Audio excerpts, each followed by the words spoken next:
rights come from? For a long time it was assumed that the idea of rights just sort of spontaneously emerged somewhere around the 17th century, give or take. That was the standard view. All of a sudden, people thought of the idea of rights. That is no longer a sustainable view. And once again, modern scholars, believe it or not, are coming to the defense of the Church and showing that, in fact, the idea of rights is not confined to the 17th century. It goes all the way back to the 12th century, where we see the language of rights beginning. Now that's interesting, but before we get into that any further, I think I should address some, discomfort that Catholics may sometimes have with the concept of rights. Because I think today we live in a culture in which everybody claims that anything he wants to do is a right. I have the right to do this, the right to do that. It almost makes rights language seem empty or even dangerous. So I simply want to clarify, a right simply means that you possess a kind of immunity from invasion. If I have a right to life, it means that it would be wrong for you to invade my life violently. That's all that means. It's a kind of immunity I have against aggression. That, in effect, is what a right is. Now, what interests us particularly is the concept of natural rights. A natural right is a right that you have because you're a human being. By nature, you enjoy this right. So a natural right is not given to you by a government. It's something you possess by virtue of being a human being. And it's a good thing that natural rights are not given to you by government, because what governments give, governments can take away.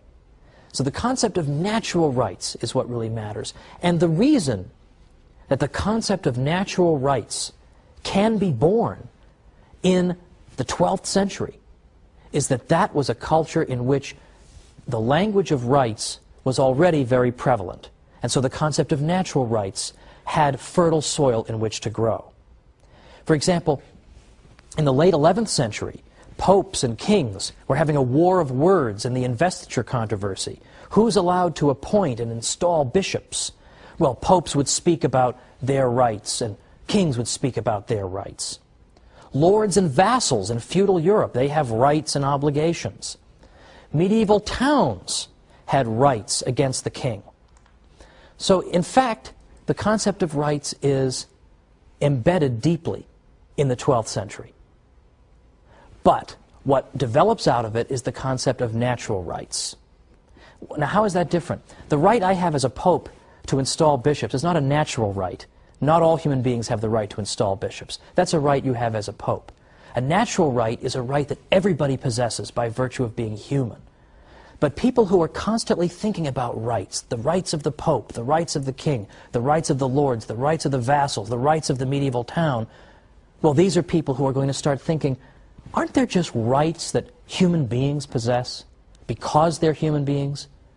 And we start to see from about 1150 to 1300, this crucial period is where we really begin to see the concept of natural rights blossom. So this came out of the heart of the Church. This wasn't developed by the Church's enemies. The Church was way, way ahead of everybody on the concept of rights.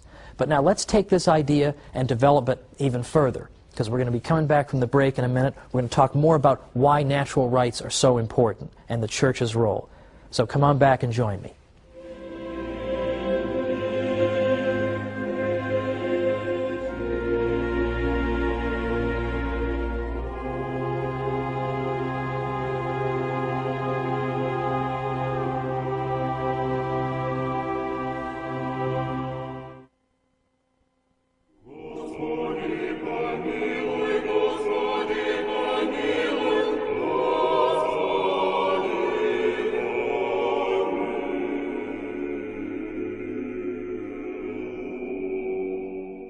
Welcome back to the Catholic Church, builder of civilization. I'm Thomas Woods. Today we're talking about law and rights. And we've seen so far that the Church gave Western Europe its first modern legal system with its canon law. There was nothing like that up to that time. And then beyond that, it's the Church and her canon lawyers, her church lawyers, who begin to introduce the concept of natural rights, which means that human beings, simply because they are human beings, are endowed with certain rights. That is to say, they are endowed with certain immunities so that they cannot be invaded or aggressed against in these areas of their lives. Now, just before the break, I emphasized in particular the crucial period from about 1150 to 1300, when you begin to see church lawyers starting to think of all kinds of areas of life as possessing natural rights to them. For example, the right to property, the right to defend yourself in self-defense, and also to defend yourself in a court of law, and so on and on, much, much more as well. All these things were beginning to be viewed as natural rights that trumped the claims of governments. In fact, as recently as Pope Leo XIII's encyclical, Rerum Novarum, Pope Leo XIII said that the right to property is sacred and inviolable. And that, in effect, means that nobody's allowed to interfere with your enjoyment of your property. And then in other cases, we're talking about the enjoyment of your life or the enjoyment of other rights. But these are things that you enjoy because you're a human being, and that no government can take away. You have these things before government even comes along into the picture. Now, this is a very important idea. It's a central concept in Western civilization. And these are universal rights. They're not rights that are enjoyed just by European human beings, but by all human beings.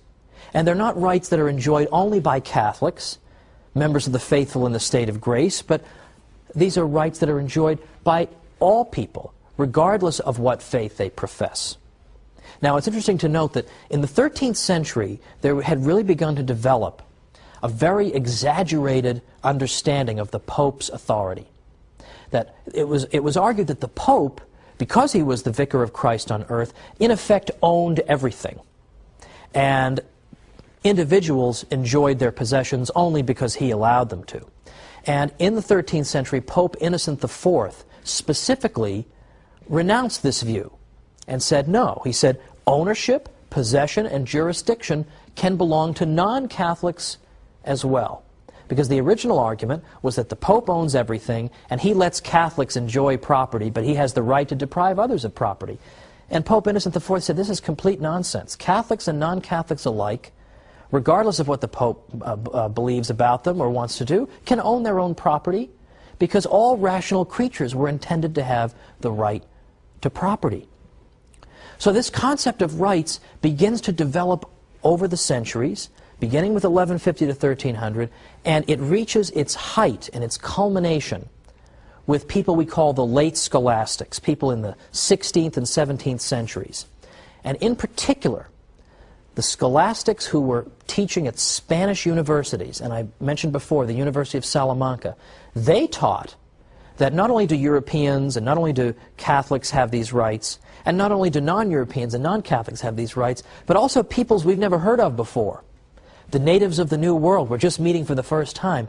Those people have the same rights to property and rights to life and rights to self-government that we have in Europe. And that's an astonishing claim, because if you look at the history of the interaction of peoples who are different from each other, you don't really see a whole lot of examples of foreign people saying to each other, oh, you have the same rights I have, because we all have a rational nature and we're made in the image and likeness of God, and so we're all equal and we have natural rights. Of course you don't see that. You don't see that at all. But this is the liberating idea that the Catholic Church brings into the world, that people all enjoy these natural rights equally. Now, that's long before John Locke talks about natural rights. He's writing in the late 1600s. This is the 12th century. That's a major contribution by the Catholic Church.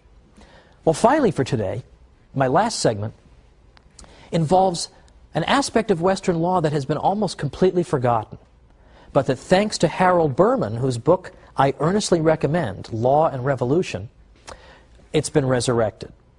And what Berman tells us in his book is that if you look at the history of Western law, it is deeply informed by religious conviction and belief and religious ideas.